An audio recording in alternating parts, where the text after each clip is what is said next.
लग्नाची बेडी या मालिकेच्या 10 नोव्हेंबरच्या भागामध्ये रुक्मिणी राणीला सांगत असते, तू खूप मोठी चूक करतेस. सिंधू आणि राघव जवळ येतील आणि तुझा संसार मोडेल. यावर ती राणी सांगत असते, माझा राघववरती विश्वास आहे. माझा राघववरतीच नाही तर माझा सिंधूवरती पण विश्वास आहे. आता सिंधूवरती विश्वास आहे म्हटल्यावरती रुक्मिणी म्हणते, काय सिंधूवरती विश्वास? माझ्या कानावरती माझाच विश्वास बसत नाही आहे. यावरती राणी म्हणते, मामी हो, सिंधू इथे फक्त विनूची ट्रीटमेंट करायला आलेली आहे आणि आत्ता राघव गेलेला आहे तो फक्त इथल्या मुलांसाठी सिंधूला मनवायला गेला आहे. बाकी त्यांच्यामध्ये काहीच रिलेशन नाही आहे. यावरती रुक्मिणी म्हणते, आत्ता तो इथल्या मुलांसाठी गेला आहे, पण उद्या स्वतःसाठी जेव्हा जाईल आणि ती सिंधू त्याचा हात धरून इकडे येईल तेव्हा मात्र तुला रडत बसण्याची वेळ येईल, एवढं लक्षात ठेव राणी. तितक्यात आता राघव सिंधूला घेऊन घरी परत येतो आणि तो आता आश्रमात आलेला असतो. आश्रमाच्या मेडिकल सेंटरमध्ये डॉक्टर म्हणून सिंधूची अपॉइंटमेंट व्हावी यासाठी दोघंजण आत जातात. रुक्मिणी आणि मधू हे पाहतच बसतात. रुक्मिणी म्हणते, बघितलंस, इतकी स्वाभिमानी सिंधू आज फक्त राघवच्या बोलण्यावरती आली ना परत. उद्या जर राघव तिला म्हटला तर आणि ती परत आली आयुष्यात तर याच्यावरती मधूला थोडीशी अस्वस्थता वाटते. आत्तापर्यंत ठामपणे असणारी मधू थोडीशी अस्वस्थ होते आणि विचार करते, मामींच्या बोलण्यात काहीतरी तथ्य आहे का? तोपर्यंत राघव इकडे सिंधूला घेऊन आता आश्रमातील माणसांच्या समोर येतो आणि म्हणतो, मेडिकल सेंटरचं उद्घाटन यांच्या हातून होईल. यावरती सिंधू म्हणते, नाही, मी हे उद्घाटन करू शकत नाही. असं म्हणत सिंधू आपला अपमान विसरलेली नसते. रुक्मिणी घरी येते. घरी आल्यावर ती घडलेला सगळा प्रकार ती घरच्यांना रंगवून सांगते आणि म्हणते, तुम्हाला सगळ्यांना हे पटतंय का? कारण सिंधू इथे फक्त विनोची ट्रीटमेंट द्यायला आलेली नाही आहे, या मतावरती मी ठाम आहे. रत्नाकर म्हणतो, मला नाही असं वाटत, कारण सिंधूच्या वागण्या बोलण्यातून सिंधूला आपण पहिल्यापासून ओळखतोय. तिचा खरेपणा, सच्चेपणा आपल्याला सगळ्यांना माहिती आहे. मग आपण सिंधूबद्दल असा विचार करायला नको. सिंधू फक्त इथे विनूची ट्रीटमेंट करायला चाललेली आहे. यावर ती ऋतुजा म्हणते, नाही, मला वहिनींचं म्हणणं पटतंय. म्हणजे वहिनी जे म्हणतायत ना ते बरोबर आहे. ही सिंधू ही काही साधीसुधी नाही आहे. ती इथे येऊन काहीतरी वेगळी कारस्थानं करायला, राणी आणि राघवमध्ये फूट पाडायला, राघवला पुन्हा आपल्या बाजूने वळवायला आलेली असेल, या मतावर मी ठाम आहे. आता इकडे रेश्मा पण री ओढते आणि म्हणते, हो, मला पण आईंचं आणि काकूंचं म्हणणं पटतंय.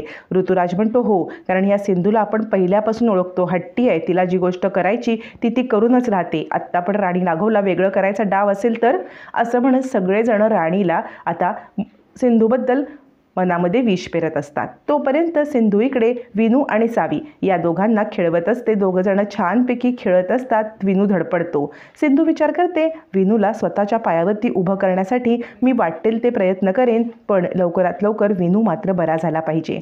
आणि सिंधू त्याची ट्रीटमेंट सुरू करते.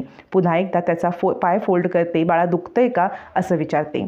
तोपर्यंत इकडे राणी सांगत असते, मला नाही वाटत की सिंधू असं काही करेल, कारण माझा सिंधूवरती आणि राघव दोघांवरती पण विश्वास आहे आणि आपण सगळ्यांनी पाहिले की सिंधू ही विनूची ट्रीटमेंट करते, विनूला यामध्ये फरक पडतोय. यावरती रुक्मिणी म्हणते, तू असं विचार कर, पण मला नाही हे पटत आहे.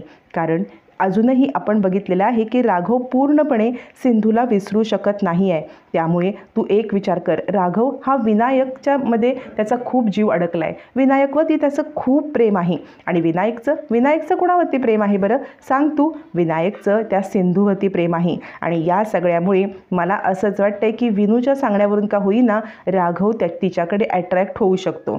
राजश्री म्हणते, राणी तुला मी नीट सांगते, माझ्या राघवने खूप सोचलंय गं. म्हणजे सिंधू सोडून गेल्यावरती राघवने खूप सोचलंय. आता त्याला या सगळ्यामध्ये खूप त्रास नको व्हायला. तू सिंधूला इथे ठेवून खूप मोठी चूक केलीस. यावरती रुक्मिणी म्हणते, बघ, तुला पश्चाताप करण्याची नक्कीच वेळ येईल. आता मात्र राणी कोणाचं काही ऐकत नाही आणि तिकडून तडक बाहेर येते. रुक्मिणी म्हणते, बघितलं, हिला काही ऐकायचंच नाही आहे. तोपर्यंत राणी बाहेर येते. सिंधू विनूची ट्रीटमेंट करत असते. त्यावेळेला राणी म्हणते, सिंधू आता कसं आहे विनू? यावरती सिंधू म्हणते, इम्प्रूव्हमेंट तर करतोय तो. यावरती राणी सांगते, मला असं वाटते की आता मी विनूची काळजी घेईन. मी विनूची ट्रीटमेंट व्यवस्थित पूर्ण पाडेन आणि विनूला मी बरं करेन. यावरती सिंधू म्हणते, मिसेस रत्नपारखी, तुमची इन्सिक्युरिटी कळते मला, पण माझ्यावरती विश्वास ठेवा. मी इथे फक्त आणि फक्त विनूची ट्रीटमेंट करायला आलेली आहे. त्यानंतर मी इथे थांबणार पण नाही आहे. आणि एक लक्षात ठेवा, जे एक आई करू शकते ते डॉक्टर करू शकत नाहीत आणि जे एक डॉक्टर करू शकतात ते आई कधीच करू शकत नाही. त्यामुळे मला नाही वाटत की तुम्ही विनूचं मी जसं काळजी घेईन तशी काळजी घेऊ शकताय. त्यामुळे मला माझं काम करू द्या आणि प्लीज डोक्यातून हा विचार काढून टाका की मी विनूच्या निमित्ताने इकडे येऊन तुम्हाला त्रास द्यायचा प्रयत्न करते आहे, असं म्हणत सिंधू आता इकडे सडेतोड उत्तर देत राणीचं तोंड बंद करून टाकते. तोपर्यंत राणी विचार करते, मी हे काय करत होते, मी खरंच खूप मोठी चूक करत होते. म्हणजे इथून जर विनूला त्रास झाला सिंधू निघून गेल्यामुळे तर कसं होईल. मी चुकीचा विचार करते, मी सिंधू आणि राघववरती संशय घेऊन चुकीचा विचार करते. असा विचार करत मधू स्वतःच्याच मनाला समजवत असते. तोपर्यंत इकडे अन्वी येते आणि म्हणते, सिम्मा. याच्यावरती आता मात्र सिंधू म्हणते, सिम्मा म्हणजे काय. आता अन्वी सांगते, सिंघम मामी माझी तू. त्यावरती सिंधू म्हणते, म्हणजे तू अम्मा. याच्यावरती आता अन्वी म्हणते, म्हणजे काय. सिंधू म्हणते, अगं म्हणजे तू सगळ्यांची अम्मा आहेस ना. असं म्हणत आता सिंधू पण तिची गंमत करत असते. त्यानंतर आता अन्वी सांगते, मी ना प्रोजेक्ट फाईल सबमिट करत आहे. त्यावर सिंधू म्हणते, अगं प्रोजेक्ट फाईल म्हणजे तुला अजून मिस इंडिया बनायचं आहे की काय. अन्वी म्हणते, मिस इंडिया म्हणजे तुझ्या लक्षात आहे. या घरात तर कुणाच्याच काही लक्षात नाही आहे. तू खरंच खूप अमेझिंग आहेस हा. माझं स्वप्न अजूनही तुझ्या लक्षात आहे. नाहीतर या घरातल्या कुणाला काही पडलेलं नाही आहे. माझ्या आईची आई, तिला तर फक्त सगळ्यांवरती हुकूमत गाजवणं एवढंच येतं, बाकी तर तिला काही पडलेलंच नाही आहे. सिंधू म्हणते, असा विचार करू नको आणि तू मुळात सॅड होऊ नकोस बरं. अगं तुझ राखीताई आणि योगेश भाऊजी हे ट्रीटमेंटसाठी गेलेत की नाही, त्यांना तिकडे यश मिळू दे, त्यांची ट्रीटमेंट पूर्ण होऊ दे. त्यामुळे तू इथे हसत राहायला पाहिजेस की नाही. तू हसत राहा, तिकडे त्यांची ट्रीटमेंटसुद्धा व्यवस्थित पूर्ण होईल. यावरती अन्वी म्हणते, मामी खरंच तू अमेझिंग आहेत, पण या घरातल्या एकाही माणसाला तुझी कदर नाही आहे गं. या घरातल्या एकाही माणसाला तुझ्याबद्दल काही वाटत नाही. सगळेच जण बदललेत. इवन राघव मामासुद्धा बदलला आहे. कसं गं सिंधू मामी इतका राघव मामा बदलला.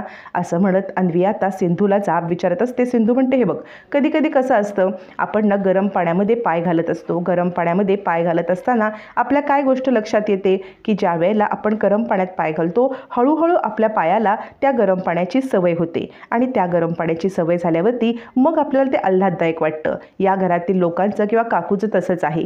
सध्या तुला त्यांच्याबद्दल राग येईल, पण हळूहळू सवय झाली ना की सगळं नॉर्मल होईल. आणि तू एक गोष्ट लक्षात घे, या सगळ्यावरती तू फोकस करू नकोस. तुझा फोकस तुझ्या करिअरवरती ठेव.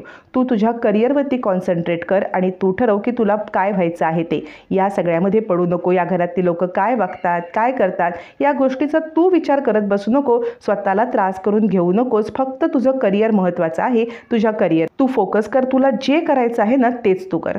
राघव हे ऐकतो आणि त्याला राग येतो आणि तो म्हणतो, काय करताय तुम्ही हे डॉक्टर. असं म्हणत तो सिंधूला आता अन्वीशी बोलण्यापासून थांबवतो. अन्वी म्हणते, राघव मामा, अरे काहीच नाही, मामी मला फक्त नीट समजावून सांगत होती.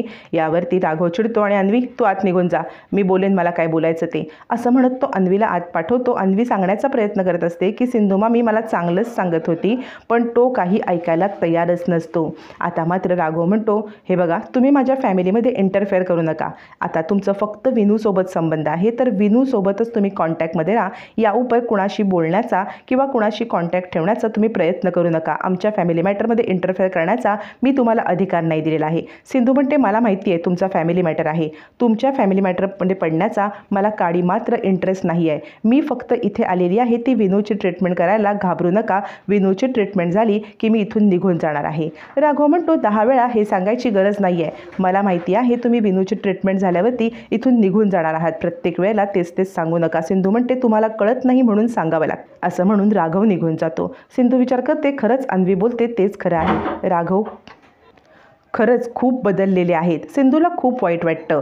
तोपर्यंत इकडे रुक्मिणी सगळ्यांना सांगत असते, तुम्ही सगळेजण एक गोष्ट विसरत आहात. तुम्हाला कळतंय का, आपल्या लक्षातच येत नाही लग्न झाल्यापासून राघव आणि राणी कुठे बाहेर गेलेलेच नाही आहेत. यावरती आता मात्र राघव राणी थोडीशी ऑकवर्ड होतात. ऋतुजा म्हणते, हो तर आपण यांना बाहेर पाठवायलाच पाहिजे. रुक्मिणी म्हणते, अगदीच हनीमूनला नाही तरी आपण यांना बाहेर जेवायला पाठवू शकतो की नाही. तुम्ही दोघांनी आज न छानपैकी बाहेर जेवायला जायचं आहे. मुद्दाम सिंधूसमोर रुक्मिणी हे सगळं बोलत असते जेणेकरून सिंधूला त्रास होईल. पण आता राघव आणि राणी यांच्या जेवणात प्लॅन बरोबर फ्लॉप होणार असतो. कारण ज्या वेळेला इकडे सावी छानपैकी ड्रॉइंग काढत असते, आई आणि मी आणि बाबांचं चित्र काढलं नसतं तर तिला ऋतुजा म्हणते, काय गं तुझे बाबा कोण आहेत तुला माहिती आहे का. यावरती सावी सांगते, हो माझे बाबा येणार आहेत, मी लिहून ठेवले, माझे बाबा कधी येणार कधी येणार. यावरती ऋतुजा म्हणते, असं काय नसतं गं. रेश्मा म्हणते, असं कोणी लिहून बाबा वगैरे येत नसतात. मग राघव चिडतो आणि रेश्मा, ती लहान आहे ना, तुला कळत नाही काय बोलायचं. आणि म्हणतो, सावी बाळा तू काळजी करू नकोस, आज तुझा प्रोजेक्ट मी पूर्ण करणार. आणि तो इकडे राणीला सांगतो, राणी आज आपण जेवणाचा बेत कॅन्सल करूया. आणि तो सावीची मदत करायला लागतो. सिंधू लांबून हे पाहत असते आणि म्हणते, नियतीने आज हा काय खेळ मांडलाय. नियतीने माझे हात बांधलेत, नाहीतर हे सगळं तुझीच फॅमिली आहे, मी तुला सांगू शकले असते.